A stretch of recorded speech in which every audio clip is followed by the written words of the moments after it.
মেদিনীপুরের ভগবানপুর ১ নম্বর ব্লক সমাজের গভীরে ঢুকে পড়া এক ভয়ঙ্কর ব্যাধির বিরুদ্ধে এবার আরও এক ধাপ এগোলো প্রশাসন ও জনপ্রতিনিধিরা। পর্যায়ক্রমে তৃতীয় বাল্যবিবাহ প্রতিরোধ সচেতনতা কর্মসূচি অনুষ্ঠিত হলো মোবারকপুর হাই স্কুলে। উদ্যোগী ভগবানপুর ১ নম্বর পঞ্চায়েত সমিতি। বাল্যবিবাহ যা কেবল একটি সামাজিক অপরাধ নয়, বরং হাজার হাজার শিশুর স্বপ্ন, শিক্ষা ও ভবিষ্যৎকে অন্ধকারে ঠেলে দেওয়ার এক নির্মম বাস্তবতা। এই কর্মসূচির মাধ্যমে সমাজের প্রতিটি স্তরে পৌঁছে দেওয়া হলো একটাই বার্তা: বাল্যবিবাহ নয়, শিক্ষা চাই। অনুষ্ঠানে প্রধান অতিথি হিসেবে উপস্থিত ছিলেন ভগবানপুর ১ নম্বর পঞ্চায়েত সমিতির সভাপতি অরূপ সুন্দর পণ্ডা। এছাড়াও উপস্থিত ছিলেন জনস্বাস্থ্য, পূর্ত ও খাদ্য দপ্তরের কর্মাধ্যক্ষরা, স্বাস্থ্য দপ্তরের আধিকারিকবৃন্দ, জেলা শিশু সুরক্ষা দপ্তর, child protection department, legal aid কমিশনের প্রতিনিধিরা এবং একাধিক প্রশাসনিক কর্মকর্তা।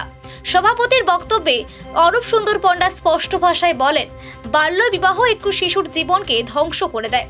এই কুপ্রথার বিরুদ্ধে লড়াই শুধু সরকারের নয়, সমাজের প্রতিটি মানুষের দায়িত্ব। এবং তিনি আরও জানান, শিক্ষা ও সচেতনতার মাধ্যমেই এই অমানবিক প্রথাকে চিরতরে নির্মূল করা সম্ভব। এই অনুষ্ঠানে অংশগ্রহণ করেন স্কুলের ছাত্রছাত্রী, শিক্ষক শিক্ষিকা ও অভিভাবকেরা।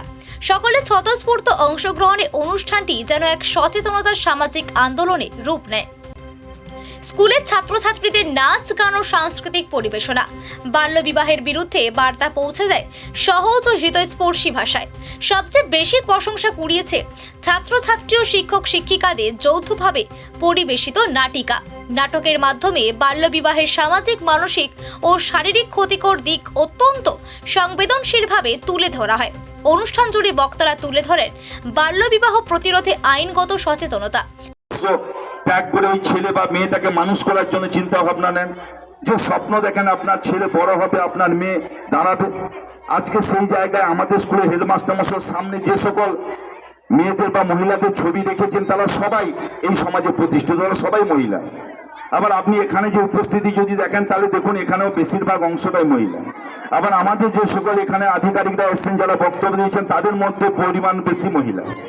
আবার আপনি যদি দেখেন এই মুহূর্তে দাঁড়িয়ে প্রত্যেকটা মায়েদের ক্ষেত্রে বা আমাদের পিছিয়ে পড়া শ্রেণী গরিব মায়েদের ক্ষেত্রে একটা কষ্ট ছিল, দুঃখ ছিল, যে মেয়ে হয়েছে তাকে বিয়ে দিতে হবে, সেটাই যেন অনেক বড় মাথায় একটা চাপ থাকতো। পড়াশোনার কথা আমরা ভুলে যেতাম, মোটামুটি একটা পড়তো, প্রাথমিক বিদ্যালয়ে যেত। কিন্তু এখন সরকার আপনার পাশে দাঁড়িয়েছে। কন্যাশ্রীর গান আমার বোনটি নাচলেন, সেখানে আমাদের দেখা যাচ্ছে কন্যাশ্রীর জন্য বা পড়ার ক্ষেত্রে সমস্ত রকম সরকার সুযোগ সুবিধা দেয়।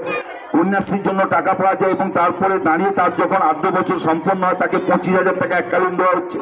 পরবর্তীকালে যদি তিনি উচ্চ শিক্ষায় শিক্ষিত হয়ে মহিলাদের ক্ষেত্রে তাদের কন্যাশ্রী 2, কন্যাশ্রী 3 দেওয়া আছে। তারা যদি বিদেশ যায়, তার জন্য স্পেশাল ক্রেডিট কার্ডের ব্যবস্থা আছে মহিলাদের জন্য কন্যাশ্রীতে। আবার যদি তারা বিয়ে হতে যায়, সেখানে রূপশ্রীর ব্যবস্থা আছে। তার মানে সরকার আপনার পাশে দাঁড়িয়ে আপনার মেয়েটার সঙ্গে আপনাকে সমব্যথী হয়ে আপনার পাশে দাঁড়াচ্ছে।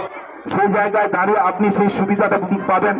আবার অন্যদিকে সেই চিন্তা আপনার মাথা থেকে যখন যাচ্ছে, আপনি আপনার জীবনের সেই জায়গায়, সেই ধাপে দাঁড়িয়ে যখন আপনি কম বয়সে বিয়ে হয়েছিলেন, সেই জায়গায় যে আজকে যে ছোট্ট ছোট্ট ছেলেমেয়েরা, আপনার বাড়ির মেয়ে যাকে আপনি এত স্নেহ, মায়া, মমতা দিয়ে, যাকে প্রতিদিন ঠাকুরের কাছে তার কথা কামনা করেছেন, তার ভবিষ্যৎ ভালোর জন্য কামনা করেছেন, সেই আপনি কি করে কম বয়সে বিয়ে দিয়ে তাকে একটা অনিশ্চিত জীবনের মুখে ঠেলে দিচ্ছেন, যেখানে তিনি শারীরিকভাবে সম্পন্ন নয়, যেখানে তার কৈশোর সময় এখনো পেরোয়নি, যেখানে সে দাঁড়িয়ে এখনো খেলার কথা আপনার কোলে দাঁড়িয়ে, যার আপনার মেটানোর কথা, যে ভবিষ্যতে আরো স্বপ্ন দেখতে, যে স্বপ্ন নিয়ে আজকে ভাই বোনেরা এসছে, প্রতি মুহূর্তে তার স্বপ্নটাকে সফল করার জন্য যেখানে আপনার তার পাশে দাঁড়ানো দরকার।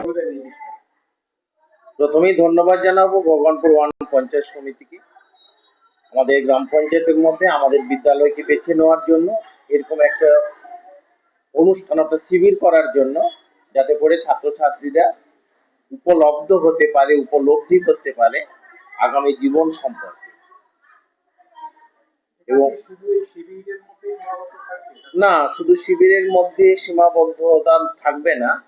আমার যে অভিভাবক অভিভাবিকাগণ ছিলেন, একটা মাস ব্যাপক সংখ্যায় একটা ছিলেন, আমার মনে হয় প্রত্যেককে আমরা একটা চেতনা দিতে পেরেছি, যাতে করে আগামী প্রজন্মকে, অর্থাৎ তাদের সন্তানকে তারা সুরক্ষিত করতে পারে, বাল্য বিবাহের হাত থেকে রক্ষা করতে পারে, বা বিভিন্ন সচেতনতামূলক যে আমরা কথাবার্তা বলেছি, যারা এসেছিলেন স্বাস্থ্য দপ্তর থেকে বা ভগবানপুর ওয়ান পঞ্চায়েত সমিতির সভাপতি মহোদয় থেকে শুরু করে প্রত্যেকে যে বক্তব্য রেখেছেন, যদি সাধারণভাবে ওই কথাগুলো সামান্যতম ওদের হৃদয়ে প্রবেশ করে, আমরা আমাদের কন্যা সন্তানদের তথা শিক্ষার্থীদের অনেকটা উপকৃত করতে পারবো বা আগামী ভবিষ্যৎ উপকৃত হবে, এইটুকু আশা রাখি।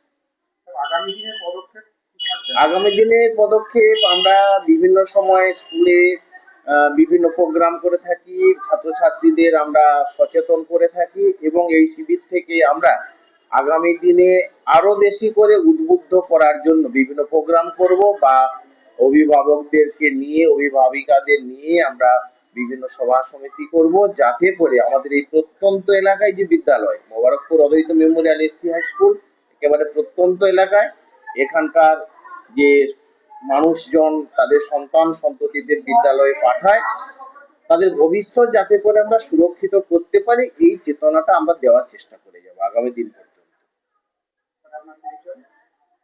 আমি শ্রী স্বপন কুমার মাইতি, এই বিদ্যালয়ের প্রধান।